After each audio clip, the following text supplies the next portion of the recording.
اور کچھ عیوب والے جانور ہیں جن کے بارے میں ایک دو باتیں کرنا چاہ رہا تھا. وہ کیا ہے؟ آج کل ہمارے لوگوں کا ایک عجیب مزاج ہے. وہ مزاج کیا ہے؟ جانور لیتے ہیں، سمجھتے ہیں ایسا کوئی لڑاکو گدھ ہے، بچوں کو دے دیتے ہیں، بچوں نے ٹکریں مروائی. ہاں تینا جانور تک ہے کہ میدا تک ہے، لڑیں گے، ان کے سینگ ٹوٹ گئے، چہرے پر زخم آ گئے. کیا سے کیا ہو گیا؟ تو جانور آپ نے لایا ہے، کوئی باسطۂ اطفال تو نہیں لایا کہ اس کو لڑاتے پھریں گے. تو اس کو تکلیف نہ دیں جانور کو.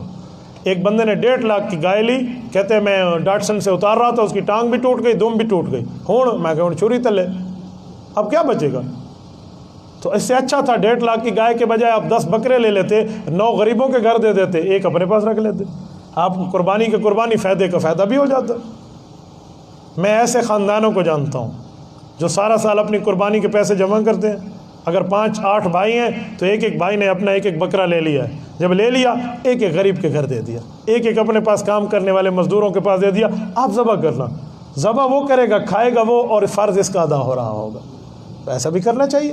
یوں ہی بندہ شامل ہو کے اپنے والد کا کوئی جو ہے نا کیا کہتے ہیں حصہ رکھنا چاہے رکھ سکتا ہے، والدین کا رکھنا چاہے رکھ سکتا ہے، دوست بھائی کا رکھنا چاہتے اس کو بتا دے میں آپ کا رکھ رہا ہوں، چاہے اس میں قربانی فرض ہو، آپ کر لو گے ہو جائے گی اس کی. اور رسول اللہ صلی اللہ علیہ وسلم کا حصہ ہو تو بہت افضل بات ہے، رکھنا چاہیے. اور حضور پاک کے حصے کے ادب کا بھی خیال کیا کریں.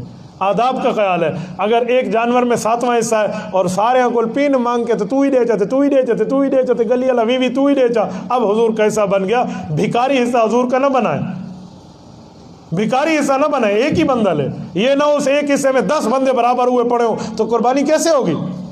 اگر دینا چاہتے ہو تو ایک کو ہدیہ کر دو، وہ چاہے گا تو شامل کر لے گا. تو حضور علیہ الصلوۃ والسلام کا حصہ اس طرح پہ رکھیں. یہ کہتے ہیں ادھار لے کر پیسے قربانی کرنا جائز ہے. جائز ہے، اگر قربانی فرض ہے تو پھر ادھار لینا بھی فرض ہے، یا اس کو بیچنا فرض ہے جو چیز آپ کے پاس ہے. آپ قربانی کریں گے. ایک بندہ مجھے کہنے لگا ادھار نال قربانی نہیں تھی. میں کہا جی سبحان اللہ، نواں مفتی مبارک ہوئے. کون کہتے ہیں نہیں ہوتی؟ اگر قربانی فرض ہے تو لے گا نا، جیسے تیسے ویسے کرے گا وہ لے گا، اس کے اوپر قربانی کرنی پڑے گی. لنگڑے پن کے لیے مسئلہ سمجھیں. اگر جانور ایسا لنگڑا ہو جو چلتے وقت زمین پہ بالکل پاؤں ہی نہ رکھتا ہو، وہ لنگڑے والا، کوئی قربانی نہیں ہوتی. ہاں اگر اس سے پاؤں سے کوئی سہارا لیتا ہے، کوئی مدد لیتا ہے تو پھر گنجائش اس کی موجود ہے، ورنہ معاملہ گیا. اور اسی طرح میرے دوستو، دانت کا ٹوٹا ہوا ہے، ایسے دانت ٹوٹے ہیں چارہ ہی نہیں کھا سکتا، تو کیا قربانی ہوگی؟ اس کی کوئی قربانی نہیں ہے. سینگ کے ٹوٹے ہوئے کے لیے مسئلہ سمجھیں کہ سینگ اس کا ایک ہے اوپر سے خول اتر جانا، ایک ہے اس کا سینگ جڑ سے ٹوٹ جانا. جڑ سے ٹوٹ گیا تو قربانی بھی ٹوٹ گئی، اللہ بھگے جان چھٹ گئی ہے. تو اس کا سینگ ہونا چاہیے، جڑ والا تو موجود ہو، پھر ہو جائے گا. دم کٹی ہوئی بات ہوتی ہے، تو دم کٹی اگر 1/3 سے 1/3 سے کم ہے تو گنجائش ہو جائے گی، ورنہ زیادہ کٹ گئی ہو تو بس پھر آپ کی قربانی بھی گئی، قربانی نہیں ہو سکتی.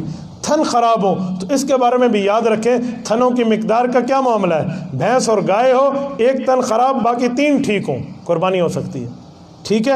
اور اگر وہ بھی تھن خراب ہو تو قربانی جائز نہیں ہے. اس طرح بکری کا 1 تھن خراب ہو تو کوئی قربانی جائز نہیں ہے. بکری کے بھی 1 تھن کے معاملات کو دیکھ لیں.